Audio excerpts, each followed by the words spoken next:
नमस्कार दोस्तों, स्वागत है आपका हमारे YouTube चैनल मैथ्स एलिवेशन पर। और मैं जय कुमार एक बार फिर आप लोगों की सेवा में हाजिर हूं। तो कैसे हो आप लोग? उम्मीद करता हूं शानदार होंगे, बहुत ही बेहतरीन होंगे और अपनी अपनी स्टडी को भी बेहतरीन कर रहे होंगे दोस्तों। तो आज हम आपके सामने जो हमारा कॉम्पिटिटिव मैथ्स चल रहा है ना, और उसमें जो नया चैप्टर हमने शुरू किया था, चैप्टर नंबर 11, क्या एवरेज, औसत, उसका तीसरा पार्ट लेकर प्रेजेंट हो गए हैं दोस्तों। ठीक है, तो चलते हैं आज के अपने सेशन पर। ठीक है, तो आप अपना प्यार और सपोर्ट हमें देते रहिएगा। ओके, और अपनी अपनी जो तुम्हारी ठीक है तैयारी है उसे दोस्तों और बेहतर तरीके से करते रहें, क्योंकि बस समझ लीजिए एग्ज़ाम आपके निकट ही आ चुका है। एक साथ आपको सडनली ठीक है क्या मिलेगा दोस्तों, एक साथ सरप्राइज देंगे। ठीक है, कौन? Yogi ji, UP police constable बच्चों से बात कर रहा हूं मैं। ठीक है, और भी सभी बच्चे जो भी जिस एग्जाम की तैयारी कर रहे हैं वो भी अपनी तैयारी बेहतर तरीके से करते रहें, लेकिन स्पेशली यूपी पुलिस कांस्टेबल री एग्जाम की बात कर रहे हैं दोस्तों हम। उसमें आप बिल्कुल भी ये ना समझें स्टूडेंट कि अभी तो डेट नहीं आई है, अभी तो कोई दिक्कत नहीं है, अभी तो आराम से मजा लेते रहें। ठीक है भाई साहब, आप ये समझ लेना, ठीक है, एक साथ सरप्राइज देंगे आपको योगी बाबा। ठीक है, ये बात आप जानते हो, पिछली बार भी ऐसा ही कुछ हुआ था जब पहली बार एग्जाम हुआ था कांस्टेबल का, एक साथ डेट आई थी, और इस बार भी कुछ ऐसा ही होने वाला है। तो please I request all of you, मेरी सबसे क्या है गुजारिश है कि आप बिल्कुल भी लापरवाही ना करें, अपनी तैयारी को बहुत ही बेहतर तरीके से करते रहें बिना लापरवाही के, और बहुत अच्छी प्रैक्टिस करते रहें। ठीक है, ताकि आपको सिलेक्शन लेने में कोई भी दिक्कत ना उठानी पड़े। तो चलिएगा दोस्तों आज के अपने नए सेशन पर। ठीक है, शुरुआत करते हैं आज के अपने क्वेश्चन की। तो क्वेश्चन नंबर हमारा क्या है दोस्तों? 11। ठीक है, और इसके बाद है हमारा क्वेश्चन नंबर 12। बहुत ही प्यारे प्यारे प्रश्नों के साथ आपके सामने हाजिर हुए हैं दोस्तों, है ना। बहुत अच्छे प्रश्न हैं एग्जाम में, बस ये समझ लीजिएगा इसी टाइप के क्वेश्चन आपको मिलेंगे, तो इनकी प्रैक्टिस जरूर करके जाइएगा। देखते हैं क्वेश्चन नंबर 11 क्या कहा है क्वेश्चन में।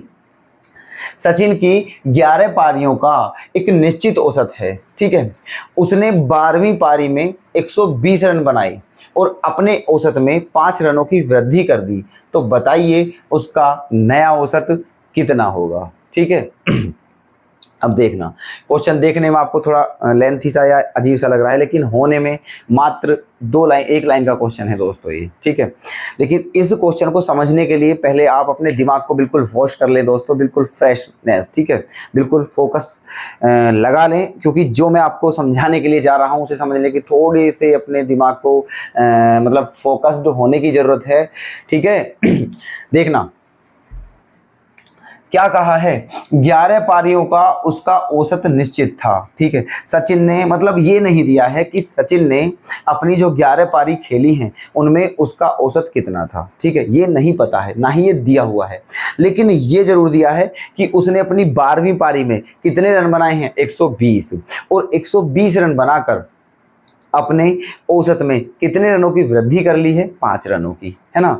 अब मेरी बात समझना ध्यान से। ठीक है, अब सॉल्यूशन होता है आपका शुरू अब। ओके, तो 12वीं पारी में, ठीक है, 12वीं पारी में उसने कितने रन बनाए हैं, 120। ठीक है, और औसत में कितने की वृद्धि कर दी है दोस्तों, 5 की। इसका मतलब आप ये समझिएगा, मान के चलो शुरू की जो उसने 11 पारी खेली है उसका औसत 10 था, मान लेते हैं। ठीक है, कि शुरू की जो उसने 11 पारी खेली उनका जो एवरेज था उसका 10 था, लेकिन अब 12वीं पारी जो खेली है उसने 120 रन बनाए हैं और उसने अपने औसत में 5 रनों की वृद्धि कर दी है। इसका मतलब शुरू की जो 11 पारी थी उनका औसत 10 था, लेकिन अब 12वीं पारी जो खेल रही है, ठीक है, अब इन 12, अब ये जो पूरी कंप्लीट 12 पारियां हैं, टोटल की टोटल है ना, 12 की 12 पारी, इन सब का औसत दोस्तों 15 है। ठीक है, क्योंकि 5 रनों की क्या कर ली है उसने, वृद्धि, है ना, ऐसे। तो ये बात है, तो अब यही बात हम आपको यहाँ समझाने के लिए जा रहे हैं। ठीक है, और ये बात मैंने आपको पहले भी बताई थी कि औसत क्या औसत का मतलब ये होता है दोस्तों, जितनी की औसत में वृद्धि हो रही हो या कमी हो रही हो। ठीक है, तो वो सभी के साथ करना है ना। सभी के साथ करने का मतलब मेरा किस बात से है कि मान के चलिए आप कि 5 लोग हैं, है ना, कितने लोग हैं, 5 लोग, है ना, और उनका औसत क्या है, 10। मतलब मान के चलिए उन पांचों पर 10-10 रुपए हैं, और अगर मैं ये कहूँ उनके औसत में 5 की वृद्धि हो गई, तो इसका मतलब सबको 5-5 बढ़ा दीजिए, तो सबका औसत कितना हो जाएगा 5, 15-15, ठीक है। तो वही काम यहाँ करना है, क्योंकि 12वीं पारी में उसने 120 रन बनाए हैं और औसत में कितने की वृद्धि कर दी है, 5 रन की, है ना। अच्छा, तो दोस्तों पारी कितनी है हमारी, अब 12 पारी हैं। कितनी पारी हैं, अब 12 पारी हैं, ठीक है। इसका मतलब जो 12 की 12 पारी हैं, इनमें 5 रनों की वृद्धि हुई है ना। तो इसका मतलब क्या है, 12 पारी खेल चुका है वो, और 12 पारियों में उसने 5 रनों में, औसत में 5 रनों की वृद्धि करी है। इसका मतलब हर पारी में, है ना, कितने कितने रन बढ़ाने पड़ेंगे हमें, 5-5 रन बढ़ाने पड़ेंगे, ठीक है। हर पारी में 5 रन बढ़ाने पड़ेंगे, तो इसका मतलब क्या हो गया, 12 पंजे 60। कितना हो गया, 12 पंजे 60। इसका मतलब उसने 12वीं पारी में जो टोटल रन बनाए हैं वो कितने रन अधिक बनाए हैं, ठीक है, 60 रन अधिक बनाए हैं, ठीक है ना। तभी उसके औसत में क्या हुई, वृद्धि हुई। तो इसमें से 60 कम कीजिए दोस्तों, इसमें से 60 का कीजिए कम, तो इसका मतलब क्या बचा, 60, ठीक है। अब बताइए 60 क्या है, ये 11 पारियों का औसत है। किनका, ठीक है, 11 पारियों का औसत है दोस्तों ये, ठीक है। लेकिन हमें क्या बताना है, नया औसत बताना है हमें। नया औसत का मतलब है जो अब का औसत है, ठीक है। और अब का जो औसत है दोस्तों, वो पहले वाले औसत से कितना अधिक है, 5 अधिक है, ठीक है। तो इसमें 5 हम क्या कर देंगे, प्लस कर देंगे, तो क्या आ जाएगा, 65। इसका मतलब जो दोस्तों, जो न्यू एवरेज है, जो न्यू एवरेज है वो कितना है, 65, ठीक है। शुरू की जो 11 पारी खेली थी उनका औसत 60 था, लेकिन अब जो 12 पारी खेलने के बाद जो उसका नया औसत हो चुका है वो दोस्तों 65 रन हो चुका है।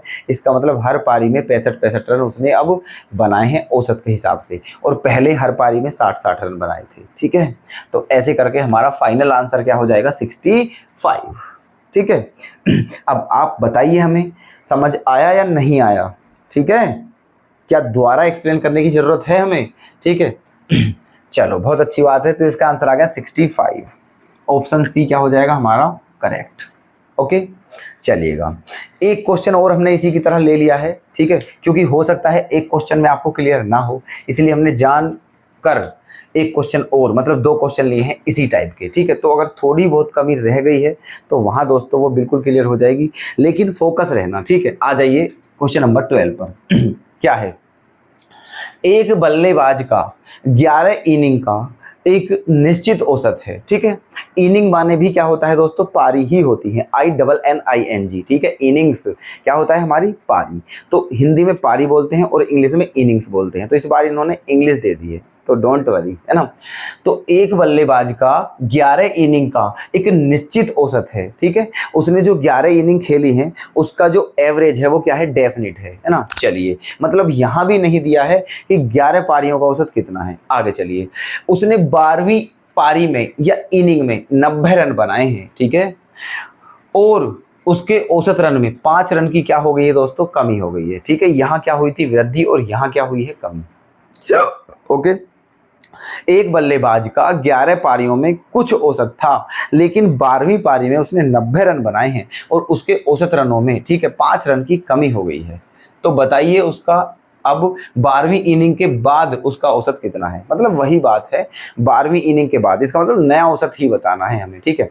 चलिए देखो, 12वीं पारी में दोस्तों उसने कितने रन बनाए हैं, 90 रन बनाए हैं, ठीक है। कितने रन बनाए हैं, 90 रन 12वीं इनिंग में, ठीक है। अच्छा, और कितने रनों की कमी हो गई है उसके औसत में, 5 की, है ना। अच्छा, तो इनिंग कितनी खेली है दोस्तों, 12, और औसत में कितने की कमी हुई है, 5। इस बात का मतलब क्या है कि जितनी भी इनिंग खेली है उनमें उसने, उन सब में से 5-5 रनों की हमें क्या करनी पड़ेगी, कमी करनी पड़ेगी, ठीक है। तो 12 इनिंग है, एक इनिंग के 5 रन कम कर दीजिए, तो 12 इनिंग के कितने, 12 पंजे 60 रन कम करने पड़ेंगे, ठीक है। 12 पंजे 60, इसका मतलब ये है दोस्तों, उसके औसत में अगर कमी हो रही है तो इसका सीधा सीधा अर्थ तो यही है कि उसने 12वीं इनिंग में रन क्या बनाए हैं, कम बनाए हैं पहले इनिंग की कंपेयर में, ठीक है। तो उसने अब 12वीं पारी में कितने रन कम बनाए हैं, 60 रन कम बनाए हैं उसने, ठीक है। इसी वजह से उसके औसत रनों में कितनी कमी हुई है, 5 की, है ना। चलो, तो इसका मतलब उसे 60 रन और बनाने थे, है ना। तो 90 और 60 कितने होगा, 150। ठीक है, ये 150 आ गया है दोस्तों, है ना। क्या आ गया है, 150।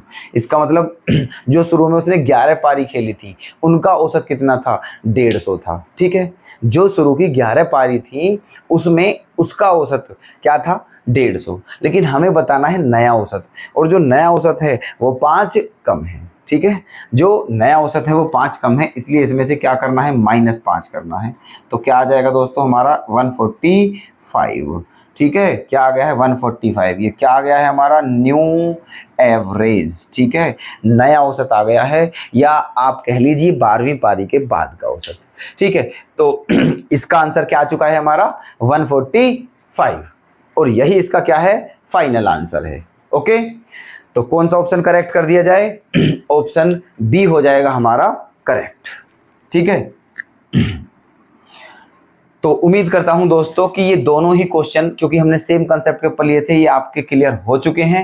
ठीक है ना, बिल्कुल भी इनमें पेन चलाने की आवश्यकता नहीं है। ठीक है, देखो ऐसे ही ये क्वेश्चन हो जाएंगे। तो चलते हैं अपने नेक्स्ट क्वेश्चन की तरफ। क्वेश्चन नंबर 13 आपके सामने आ चुका है दोस्तों। अब देखिएगा इसे कैसे होगा, थोड़ा दिमाग लगाया करो आप भी। ठीक है, जब आप क्वेश्चन सामने आपके होता है तो उसे ध्यान से पढ़ करके, और चाहे आप वीडियो को पॉज करके खुद सोल्व किया करो, है ना, पर जरूर दिमाग लगाया करो खुद भी, है ना। और फिर हमारा मेथड देखा करो, फिर देखा करो कि आपके में और हमारे में कुछ सिमिलरिटी है या फिर बिल्कुल अलग ही सिस्टम है। ठीक है, चलो देखना 13 क्वेश्चन। 30 बालकों के एक समूह की औसत आयु 12 वर्ष है ना। 30 बालकों के, और जब उनमें 2 नए बालक और आ जाते हैं तो औसत आयु 1/4 वर्ष बढ़ जाती है। तो बताइए उन दोनों बालक, जो 2 नए बालक आए हैं, उनकी औसत आयु क्या है। ओके, अच्छा देखो, स्टार्टिंग में कितने बालक थे, 30, कोई बात नहीं, है ना। और इनका औसत कितना था, 12।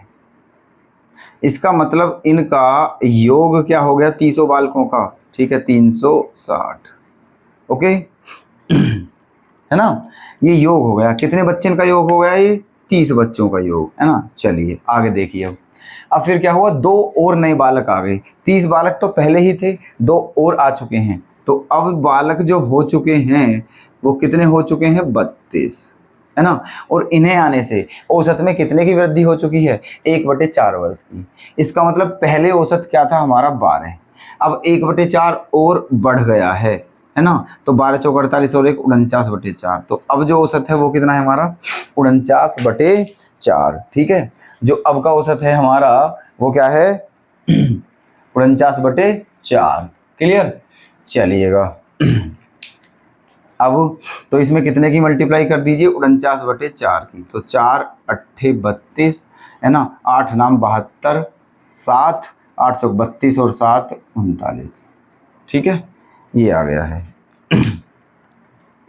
मतलब अब आप यहाँ से एक बात देखिएगा, ये जो योग है ये कितने स्टूडेंटों का है, 32 का, और ये जो योग है ये कितने स्टूडेंटों का है, 360 का।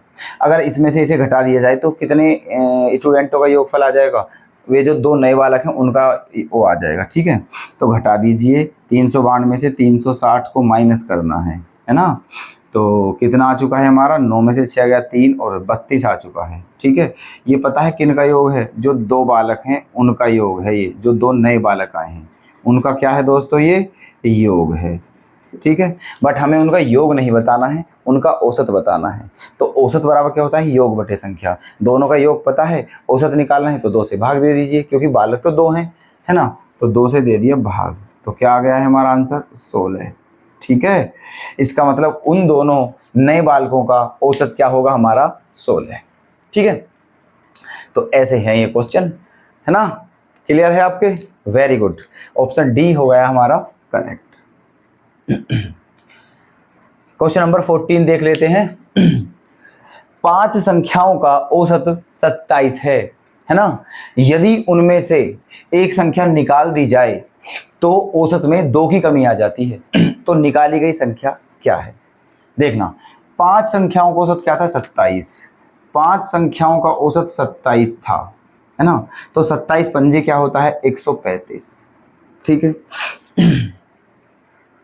है ना। 5 संख्याओं को से 27 था, तो हमने 5 संख्याओं का योगफल निकाल लिया है 135। फिर क्या हुआ है, यदि उनमें से एक संख्या निकाल दी गई है ना। चलो, जब एक संख्या निकाल दी गई है दोस्तों, पहले 5 संख्या थी, एक निकाल दी, तो संख्या कितनी बची है 4। और औसत में कितने की कमी हो चुकी है 2 की। पहले औसत क्या था 27, अब 2 की कमी हो चुकी है, अब औसत क्या हो गया है 25। तो 25 चौका क्या हो गया है 100, 25 चौका क्या हो गया है 100। इसका मतलब जो 5 संख्या थी 5, उनका योगफल कितना है 135, और जो ये 4 संख्या है इनका योगफल कितना है 100, ठीक है घटा दीजिए, क्या कर दीजिए माइनस। तो 135 में से जब 100 घटाएंगे तो क्या बचेगा दोस्तों हमारा 35। इसका मतलब जो एक संख्या निकाली गई है वो कितनी थी दोस्तों 35। यही हमारा क्या है आंसर, ठीक है। तो आप बताइए जल्दी से कौन सा ऑप्शन करेक्ट कर दूं। ऑप्शन बी हो जाएगा करेक्ट, ठीक है तो ऐसे चल रहे हैं क्वेश्चन। देखना लैंग्वेज बड़ी अजीब सी लग रही है देखने में, लेकिन हो इजी ही जाते हैं। बस थोड़ा दिमाग का यूज करना है दोस्तों इस चैप्टर में, ठीक है। दिमाग ज़्यादा चलाना है, पेन कम चलाना है, ठीक है। चलते रहिएगा अपने नेक्स्ट क्वेश्चनों की तरफ। क्वेश्चन नंबर 15 देख लीजिएगा दोस्तों 14 छात्राओं एवं उनकी एक टीचर, मतलब शिक्षिका, फीमेल टीचर है ना। 14 छात्राओं एवं उनकी एक शिक्षिका की औसत आयु 15 वर्ष है। यदि शिक्षिका की आयु को हटा दिया जाता है तो औसत आयु में 1 वर्ष की कमी हो जाती है। तो बताइए शिक्षिका की आयु क्या है। ओके, देखो ये क्वेश्चन जो होते हैं दोस्तों, देखो 3 लाइनों का है ये क्वेश्चन दोस्तों, विदाउट पेन और पेपर के होते हैं। सच बताऊं तो आपको ये क्वेश्चन विदाउट पेन और पेपर, मतलब पेन चलाने की तो आवश्यकता है ही नहीं, ठीक है। ओके बहुत आसान है, बस इनका कंसेप्ट समझना है ना। अब देखो समझना कंसेप्ट जो हम बता रहे हैं। ये बताओ कितने व्यक्ति थे पहले, देखो 14 तो छात्र थे है ना, और एक शिक्षिका थी है ना। 14 छात्र और एक शिक्षिका, इसका मतलब पहले कितने व्यक्ति थे 15 है ना। और इन 15 व्यक्तियों की औसत आयु भी कितनी थी हमारी 15 ओके, पहले 15 व्यक्ति थे भाई। इस शिक्षिका को भी तो, ये भी तो है ना, 14 और 15 हो गए टोटल, ठीक है। तो पहले टोटल 15 व्यक्ति थे और उनकी औसत आयु कितनी थी 15 है ना। अब इस लाइन का मतलब आपको पता है क्या है, 15 व्यक्तियों की औसत आयु 15 है। इस बात का मतलब ये है हर एक व्यक्ति की उम्र कितनी कितनी है दोस्तों 15 वर्ष की, ठीक है। हर एक व्यक्ति की उम्र कितनी है 15। फिर क्या हुआ, उस शिक्षिका को हटा दिया है ना, और औसत आयु में 1 की कमी हो गई है ना। जब शिक्षिका को हटा दिया तो अब व्यक्ति कितने बचे 14 बचे ना बचे, ठीक है 14 व्यक्ति बचे। अच्छा, और औसत आयु में कितने वर्ष की कमी हुई है 1 की। इसका मतलब ये है कि सभी की आयु को 1 वर्ष कम कर दो, क्योंकि जो औसत में काम होता है, ठीक है, औसत में वृद्धि हो रही है तो सभी में वृद्धि कर दो, औसत में कमी हो रही है तो सभी में कमी कर दो, क्योंकि औसत का मतलब होता है सबके साथ करना, ठीक है। अगर औसत में जो भी काम औसत में होगा ये समझो हो सभी के साथ होगा, है ना। तो अब शिक्षिका हमारी चली गई हैं, तो व्यक्ति बचे हैं 14, और अब औसत आयु में कितने की कमी हो गई है 1 की, है ना। तो इसका मतलब जो बचे हुए 14 हैं व्यक्ति, उन सभी की आयु में 1 वर्ष की कमी कर दीजिए, है ना। तो 14 वर्ष की कमी हुई ना हुई, ये बताइए, क्योंकि है ना, क्योंकि बचे हुए बंदे कितने हैं अब 14, सबकी आयु औसत में 1 की कमी होगी। इसका मतलब सबके में 1 की कमी करेंगे तो कितने की कमी हो जाएगी 14 की, है ना। अच्छा, तो इसका मतलब पहले हर एक व्यक्ति की उम्र कितनी थी 15 वर्ष, है ना। और शिक्षिका के जाने से, है ना, कितने की कमी हो गई 14 की। इसका मतलब शिक्षिका की उम्र जो विद्यार्थी थे उनसे कितनी फालतू थी, ठीक है 14, है ना। देखो पहले हर ये जो छात्राएं हैं, ठीक है, स्टूडेंट हैं, पहले हर स्टूडेंट की उम्र कितनी थी 15 वर्ष तो थी, ठीक है ना। लेकिन ये तब थी जब इसमें शिक्षिका भी शामिल है ना, ये तब थी जब इनमें शिक्षिका भी शामिल है। अच्छा, लेकिन शिक्षिका के जाने के बाद सबकी 1 वर्ष कम होगी, तो इसका मतलब 14 कम और कर देना है ना। तो इस बात का मतलब ये है कि शिक्षिका की उम्र वो जो विद्यार्थी थे उनसे भी 14 वर्ष अधिक थी, ठीक है। और पहले, है ना, तो इसका मतलब 15 में 14 और प्लस करना है हमें, है ना। तो कितना आ जाएगा हमारा 29 वर्ष, ठीक है। देखो है ना, विदाउट पेन और पेपर के इसका मतलब शिक्षिका की आयु कितनी होगी दोस्तों, हमारी 29 वर्ष होगी। ठीक है, क्या आप इस क्वेश्चन को समझ चुके हो, है ना? ठीक है, देखना एक बार फिर एक्सप्लेन करते हैं, समझना ध्यान से।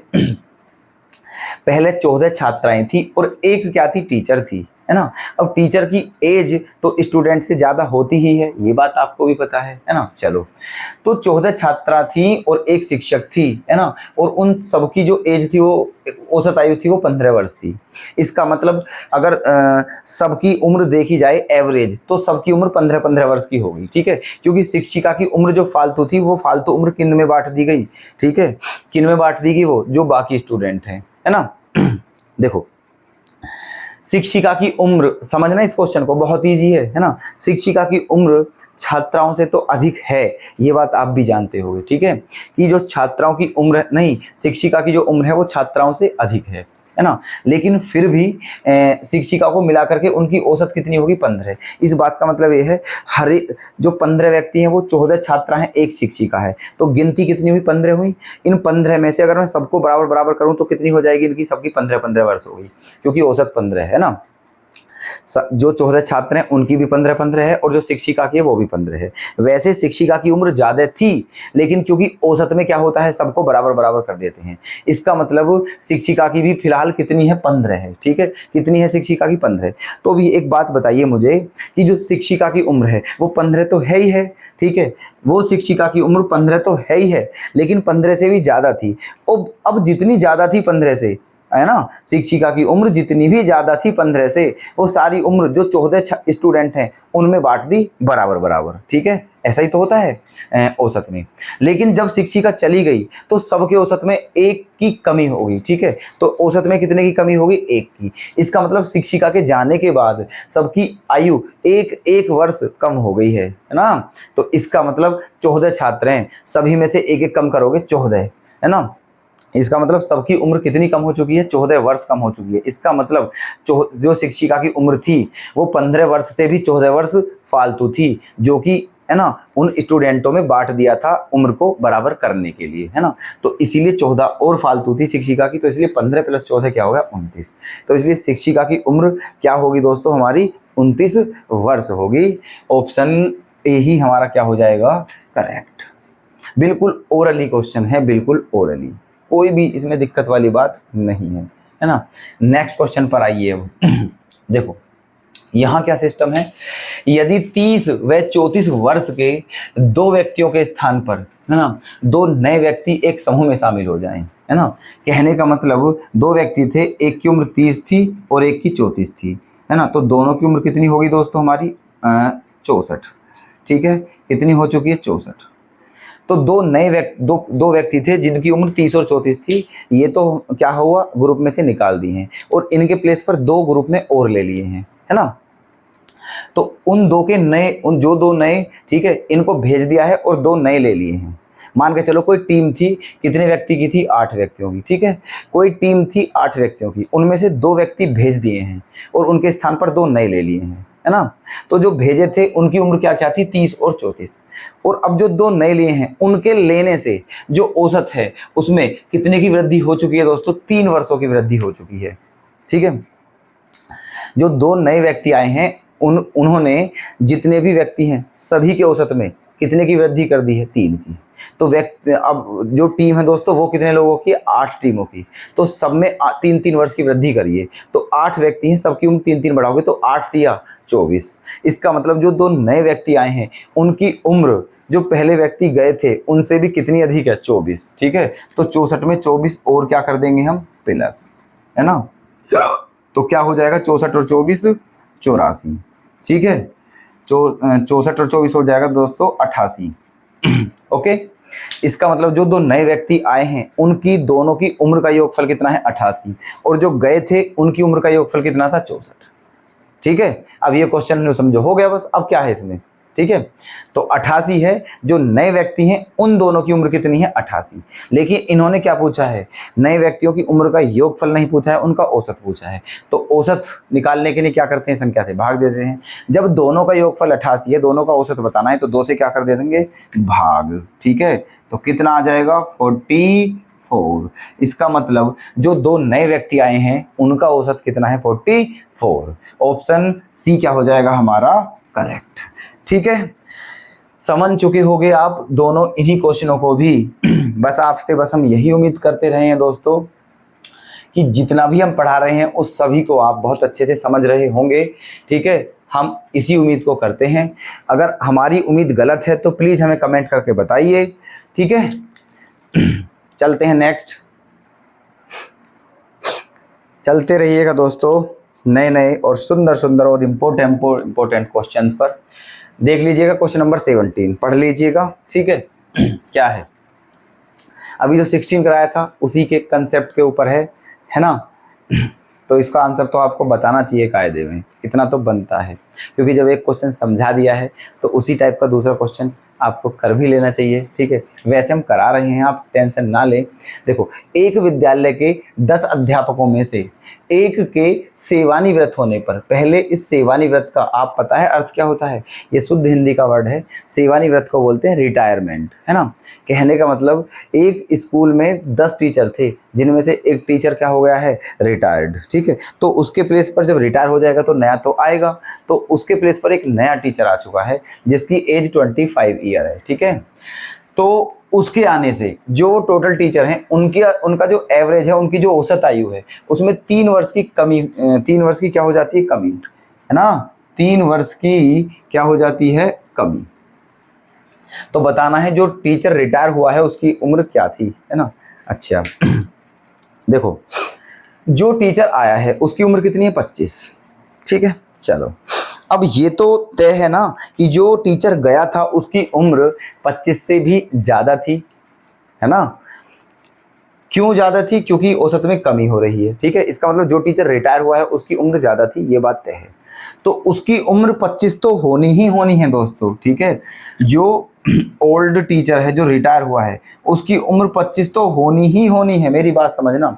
जो नया टीचर आया है उसकी उम्र 25 है, तो जो टीचर गया था उसकी उम्र 25 तो होनी ही होनी है, लेकिन इस 25 से भी क्या थी? ज़्यादा थी। अब ये देखना है बस कितनी ज़्यादा थी। अब उसके जाने से औसत में कितने की कमी हुई है दोस्तों? 3 वर्ष की। टीचर पहले भी 10 थे, टीचर अब भी 10 हैं। काउंटिंग में कोई इफेक्ट नहीं पड़ा है ना? क्योंकि एक गया है और एक वापस आ गया है, लेकिन औसत जरूर कम हुआ है, एवरेज में जरूर कमी हुई है। कितने वर्ष की हुई है? 3 वर्ष की। कई बार बता दिया है दोस्तों और हर बार बता रहे हैं अप्रोक्स कि अगर औसत में कमी हो रही है तो फिर सब में कमी करना है, और अगर औसत में वृद्धि हो रही है तो सब में वृद्धि करना है। अब औसत में 3 वर्ष की कमी हुई है, ठीक है, और टीचर हैं 10, तो सभी की आयु को 3-3 वर्ष कम कर दीजिए, तो 10 या 30। इसका मतलब उस टीचर के जाने से, है ना, उस टीचर जो टीचर गया है उसकी उम्र, है ना, इस टीचर से भी कितनी अधिक थी? 30। तो इसी में 30 प्लस और कर दीजिए और आपका आंसर आ जाएगा। ठीक है, 30 और 25 55 होता है, सभी को आता होगा ये जोड़ना तो। ठीक है, इसका मतलब जो टीचर रिटायर हुआ है उसकी उम्र 55 वर्ष थी। ठीक है, बी ऑप्शन हमारा क्या हो जाएगा? करेक्ट। ओके, चलो नेक्स्ट क्वेश्चन देख ला। Question number 18। आपको आनंद आ रहा होगा क्वेश्चंस में, इतना तो हम समझ सकते हैं दोस्तों। ठीक है, क्योंकि क्वेश्चन हवा में हो रहे हैं, है ना? चलिए देखना नेक्स्ट क्वेश्चन क्या है हमारा। 5 क्रमिक संख्याओं का औसत n है, और यदि अगली 2 संख्याएं भी मिला दी जाएं तो उन सभी 7 संख्याओं का औसत क्या होगा? ऑप्शन देखना किस तरह से दिए हुए हैं। 2 बढ़ जाएगा, 1 बढ़ जाएगा, उतना ही रहेगा, या फिर 14 बढ़ जाएगा। ठीक है, अब देखना 5 क्रमिक संख्या, क्रमिक का मतलब है दोस्तों कॉन्सेक्यूटिव नंबर्स। ठीक है, लगातार, जैसे कि 1 2 3 4 ऐसे, है ना? अब यहाँ संख्या कोई भी हो इस बात से कोई इफेक्ट नहीं पड़ता है, बस हमें ये बताना है कि उसमें वृद्धि होगी या कमी होगी, है ना? अच्छा, तो इसलिए संख्या कुछ भी मान लो अपनी तरफ से, कुछ भी संख्या जो आपका मन करे, बस वो होनी क्या चाहिए दोस्तों? कॉन्सेक्यूटिव नंबर होने चाहिए, मतलब क्रमागत होने चाहिए। ठीक है, तो मैंने दोस्तों क्या मान लिया है पांचों संख्याओं को? 1 2, है ना, 3 4 5। ठीक है, ये पांचों संख्याएं दोस्तों कॉन्सेक्यूटिव नंबर हैं, क्रमिक संख्याएं हैं, एक के बाद एक, है ना? एक के बाद 2 आता है, 2 के 3, 3 के 4, 4 के 5। तो ये मान लिया ये पांचों संख्याएं थी हमारी पहले। ठीक है, और इनका औसत कितना था? 3।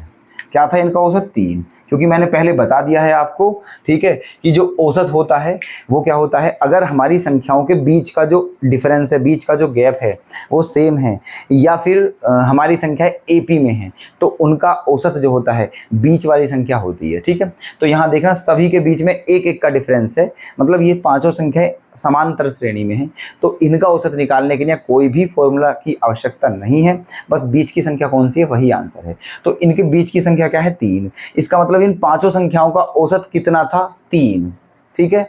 अब क्या कहा है, अगर इनमें 2 संख्याएं भी शामिल कर ली जाएं, अगली 2 संख्याएं, ठीक है, इनके तुरंत बाद जो अगली 2 संख्या आएंगी अगर उन्हें भी शामिल कर लिया जाए, कोई बात नहीं, कर लीजिए उन्हें भी शामिल, ठीक है। तो वो संख्याएं कौन कौन सी होंगी दोस्तों, 6 और 7, ठीक है। वो संख्याएं कौन सी होंगी, 6 और 7। तो अब बताना है हमारे औसत में क्या इफेक्ट पड़ेगा, ठीक है। अब आप बताइए, अब संख्या कितनी हो चुकी है, 7, है ना, और क्या है, सारी एपी में है। तो अब बीच वाली संख्या देख लीजिए, अब जो बीच में आती है दोस्तों वो आती है हमारी 4। तो अब जो हमारा औसत है वो क्या है, 4। पहले क्या था, 3, तो कितने की वृद्धि हुई है दोस्तों, 1 की, ठीक है। कितने की वृद्धि हो जाएगी, 1 की, और यही हमारा क्या है, आंसर। बताइए कौन सा ऑप्शन करेक्ट कर दिया जाए, ऑप्शन बी हो जाएगा हमारा करेक्ट। ओके, नोट जरूर करते रहिएगा, वैसे तो नोट करने के लिए कुछ है भी नहीं, ठीक है, पर क्वेश्चंस तो नोट करना कम से कम, ठीक है। चलो नेक्स्ट क्वेश्चन पर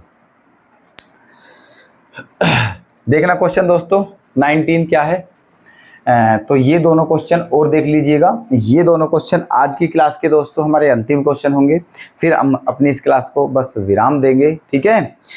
तो देखना, हर कंसेप्ट के ऊपर क्वेश्चन ला रहे हैं, बहुत ही छांट कर ला रहे हैं, बहुत इंपॉर्टेंट, जो एग्जाम में आते हैं और आने लायक हैं, ऐसे ऐसे क्वेश्चन, ठीक है, बड़े अच्छे अच्छे छांट कर लाए हैं दोस्तों, ठीक है। सारे क्वेश्चन बहुत ही मेहनत से ये प्रश्न आपके लिए लाए जा रहे हैं, है ना। तो प्लीज़ इन्हें हल्के में ना लें और आप इनकी प्रैक्टिस करते रहिएगा, ठीक है। हमारा आपसे ये प्रॉमिस है कि अगर आप इन सभी क्वेश्चनों की अच्छे से प्रैक्टिस करते हो, ठीक है, तो आपको दिक्कत नहीं आएगी एग्जाम में, ओके। तो ठीक है, देखना क्वेश्चन नंबर 19 में क्या कहा है। 19 में कहा है दोस्तों, एक क्रिकेट खिलाड़ी का 15 मैचों में जो रनों का औसत है वो 33 है। मतलब एक खिलाड़ी ने 15 मैच खेले और 15 मैचों का औसत कितना था, 33। फिर कहा है यदि पहले 10 मैचों में उसका औसत 45 था, जो शुरू के 10 मैच खेले थे उनमें उसका एवरेज 45 था, तो बताइए अंतिम 5 मैचों में उसका औसत क्या होगा, है ना। चलो देखना, टोटल कितने मैच खेले हैं उसने, 15, और औसत क्या था, 33, कोई बात नहीं। उनमें से 10 मैचों में औसत क्या था, 45।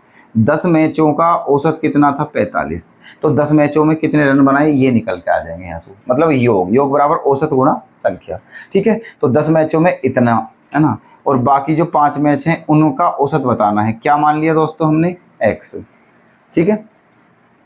मान लिया जो अंतिम 5 मैच खेले हैं उनका औसत क्या है, x, तो x की ही वैल्यू बतानी है हमें, ठीक है। ये 10 मैचों में टोटल रन है, ये 5 मैचों के टोटल रन है ना, और टोटल रन बराबर टोटल रन, ये 10 और 5 15, टोटल 15 मैचों के रन है। यहाँ टोटल 15 मैचों के रन कितने होंगे दोस्तों, 15 मैचों का औसत क्या था, 33, ठीक है। तो ये दोनों क्या होंगे, बराबर, बस x की वैल्यू यहाँ से आप निकाल लीजिए। तो क्या करें, है ना, देखो इसकी गुणा करिए, 15 तिया 45 का 5 हासिल 4, 15 तिया 45, 45 और 4 क्या होता है, 49, ठीक है। 45 और 4 49। अब ये इधर जाके क्या हो जाएगा, माइनस, तो इन दोनों की गुणा करके क्या आएगा दोस्तों, 450, ठीक है, 450। इसे क्या कर दीजिए, माइनस, तो कितना बचा, 5, कितना बचा, 4, ठीक है। ये बचा दोस्तों, है ना, 495 माइनस 450 क्या आ गया, 45, ठीक है। चलो, और अब ये इधर कितना बचा हुआ है हमारा, 5x, वैल्यू किसकी निकालनी है हमें, x की, ठीक है। तो 5 से क्या देना है, डिवाइड, कितनी बार चला गया है, 9 बार, यही क्या हो गया है हमारा आंसर, ठीक है। तो देखना कितना प्यारा क्वेश्चन था, हो गया हवा में, ठीक है। तो ऑप्शन ए हमारा क्या हो जाएगा दोस्तों, सही हो जाएगा, ठीक है। क्वेश्चन नंबर 20, एक स्कूल में 2 सेक्शन हैं, ठीक है। एक स्कूल में 2 सेक्शन हैं, एक सेक्शन के औसत अंक 60 हैं और उसमें 40 छात्र हैं। यदि दोनों सेक्शन में छात्रों की कुल संख्या 100 है और कुल औसत 72 है, तो बताइए दूसरे सेक्शन के औसत अंक क्या होंगे, है ना। इसी टाइप का क्वेश्चन है, ये भी कंसेप्ट सेम है, देख लीजिएगा ध्यान से। टोटल कितने स्टूडेंट हैं दोस्तों? 100 स्टूडेंट हैं, 100 टोटल स्टूडेंट है ना। और कुल औसत कितना है? 72 है ना। कुल औसत टोटल एवरेज वो कितना है? 72। चलिएगा, अब इन 100 स्टूडेंटों में से जो 40 स्टूडेंट हैं उनका औसत क्या है दोस्तों? 60 है। ठीक है। दो सेक्शन है ना, सेक्शन फर्स्ट और सेक्शन सेकंड। सेक्शन फर्स्ट में कितने स्टूडेंट हैं? 40 स्टूडेंट। उनका एवरेज कितना है? 60। तो दोनों की क्या कर दी है? मल्टीप्लाई। सेकंड सेक्शन में, ठीक है, अब ये बताइए टोटल स्टूडेंट कितने हैं? 100 में से 40 स्टूडेंट पहले सेक्शन में हैं, इसका मतलब 60 स्टूडेंट कौन से में होंगे? दूसरे सेक्शन में होंगे। ठीक है, इसमें कितने स्टूडेंट होंगे? 60। क्लियर। और इसका औसत क्या मान लिया हमने? x। मान लिया दूसरे सेक्शन का औसत कितना है? x, है ना। तो ये 40 स्टूडेंटों का योगफल है, 60 स्टूडेंटों का योगफल है, ये मैंने प्लस कर दिया है। तो 40 और 60 100, ये टोटल 100 छात्रों का औसत आ गया है। बिल्कुल सेम इसी की तरह है, टोटल 100 छात्रों का योगफल आ चुका है। अब 100 छात्रों का योगफल को 100 छात्रों के योगफल के बराबर रखेंगे, है ना। अच्छा, तो 100 छात्रों का योगफल कैसे निकालते हैं? संख्या कितनी है? 100, और सभी छात्रों का औसत कितना था? 72। तो 100 गुना 72। ठीक है, चलिएगा। अब बस x की वैल्यू निकालनी है हमें। इन दोनों की गुणा कर कर क्या आ जाएगा दोस्तों? 7200 आ जाएगा, है ना। और इन दोनों की गुणा करके क्या आएगा? 2400, जो कि इधर जाकर क्या होगा? माइनस, है ना। 2400 क्या हो गया है? माइनस। तो क्या बचा दोस्तों? 0 0। 12 में से 4 जाएगा तो क्या बचेगा? 8। 6 में से 2 गया तो क्या बचा? 4। 4800 आ गया है। ठीक है, क्या आ गया है? 4800। अब ये किसके बराबर है हमारा? 60x के। ठीक है, 60x के। अब बस हमें क्या निकालना है? x की वैल्यू। तो 60 का क्या देना पड़ेगा हमें? भाग। तो दे दीजिए, बहुत ही सिंपल है। 60 का भाग देना तो 80 बार कट जाएगा दोस्तों। ठीक है, क्योंकि एक जीरो से एक जीरो खत्म, और 6 8 48, है ना। 80 बार कट गया है। इसका मतलब जो हमारा दूसरा सेक्शन है उसका जो एवरेज आ चुका है वो कितना आ चुका है हमारा? 80। तो दूसरे सेक्शन में 60 छात्र थे और उनका औसत क्या था दोस्तों? हमारा 80। ठीक है, कौन सा ऑप्शन सही है? ऑप्शन सी क्या है हमारा? करेक्ट। ठीक है, तो दोस्तों उम्मीद करता हूं कि जितने भी क्वेश्चंस आज की क्लास में आपने समझे हैं वो सभी आपके बहुत ही बेहतर समझ में आए हैं। आपको उन सभी क्वेश्चंस में कोई भी डाउट नहीं होगा और आपने नोट भी किए होंगे। ठीक है, तो इसी प्रकार चलते रहेंगे दोस्तों, और अपने पूरे मैथ्स को कंप्लीट कर लेंगे एग्ज़ाम से पहले। ठीक है, प्रैक्टिस करते रहिएगा। ठीक है दोस्तों, तो हम अपनी आज की क्लास को बस यहीं विराम देते हैं और आपसे नेक्स्ट वीडियो में मुलाकात करते हैं। तब तक के लिए धन्यवाद। जय हिंद, जय भारत।